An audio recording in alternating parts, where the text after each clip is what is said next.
My kids, Shira and Ed, and their beautiful little daughter, Monroe, recently moved to a new home in Avon, Connecticut. Their new home is lovely, in a lovely community. But when Alice and I visited recently, I discovered a potential downside. I went for a walk around the neighborhood and got no farther up the street than the house next door when I saw a bear foraging through the garbage placed for pickup at the next house across the street. Of course, I'm used to Pittsburgh fauna. Just this morning, a deer wandered through our backyard. Rabbits and squirrels always scamper around. Alice once saw a bobcat cross Carlton Drive. We've also spotted a fox or two slinking about.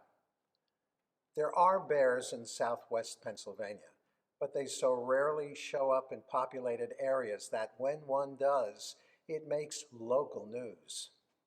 Not so in Connecticut. Bears make the news in Connecticut only when they enter a home through a door left thoughtlessly open.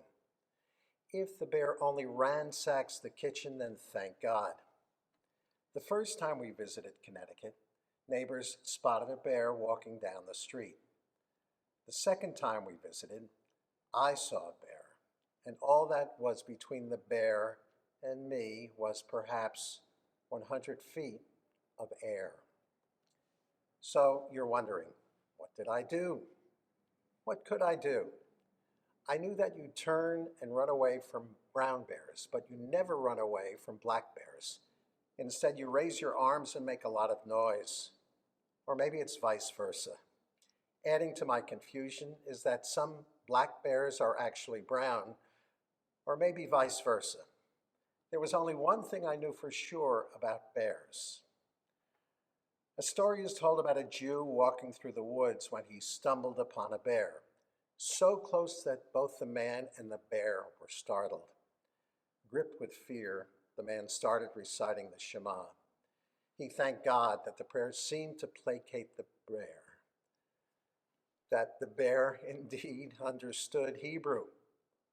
For the bear, too, seemed to be reciting a prayer. But then the man heard the bear finish its prayer, Hamotzi lechem min haaretz.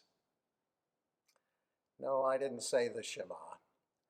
The best to be said about this scary situation was I saw the bear, but the bear didn't see me.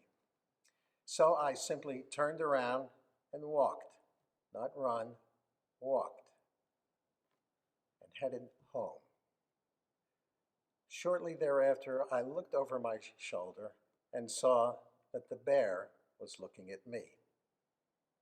Obviously, I made it back home safely, but after this encounter, every time I took a walk around the neighborhood, I was wary of bears.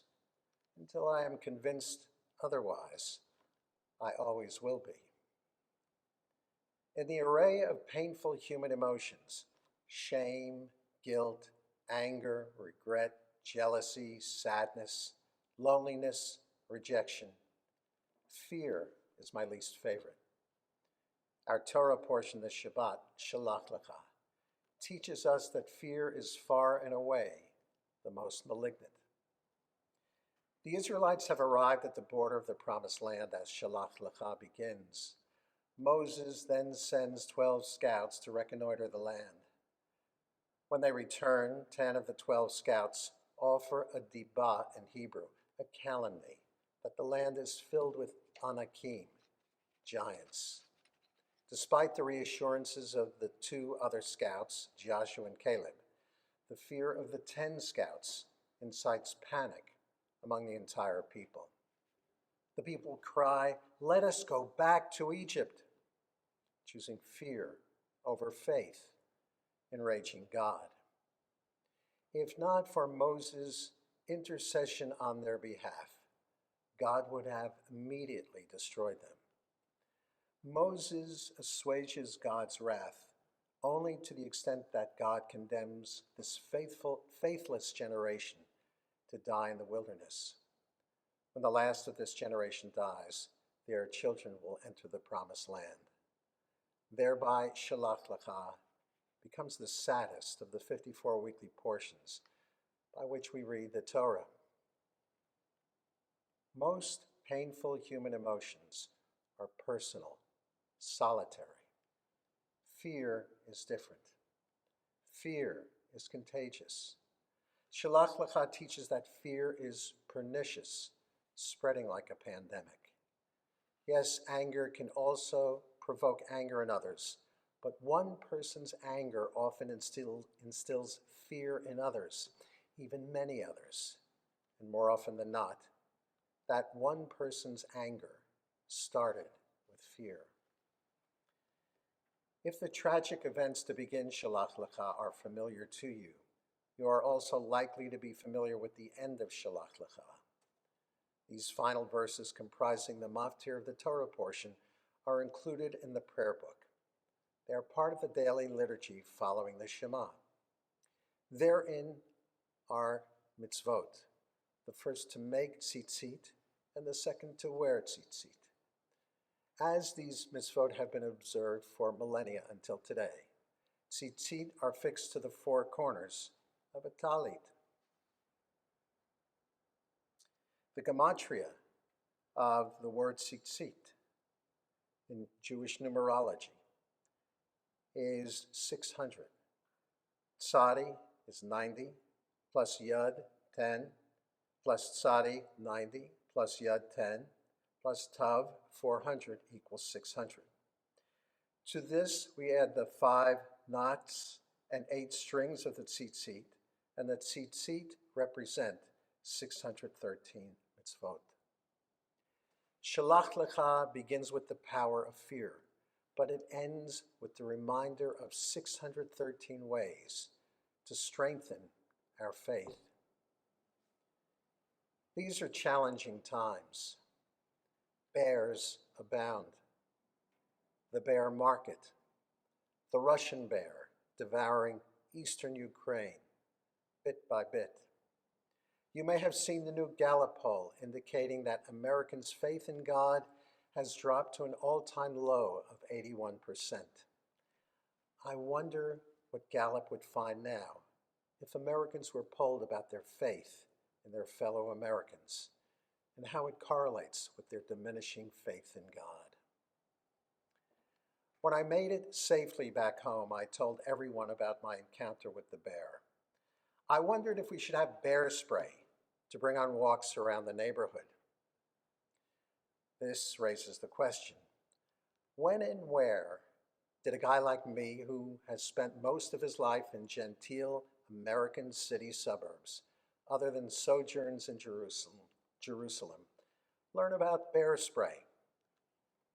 The January 6th insurrection, when bear spray was used as a weapon to attack the Capitol Police and take over the Capitol. As for safety on American streets, there are far greater dangers than bears. Will everyone feel safer with the Supreme Court yesterday lifting restrictions on carrying guns in public places? How will this decision square with the gun control bill passed by Congress yesterday? And what about today's Supreme Court decision overturning Roe v. Wade? How will women in need of a therapeutic abortion to protect their own well-being now proceed? This is a religious question which Judaism answers with compassion. But the Supreme Court decision now compels women to face this dire situation with fear. Longtime temple members will recall the many times I've addressed this issue over the years. So too has Rabbi Mahler. Much more now to be said and done. Last Shabbat I offered my Devar Torah, hope, not optimism, to shed light on hope throughout the prayers of our service. I do the same now for my Devar Torah this Shabbat. Faith, not fear, to shed light on faith throughout the prayers of our service.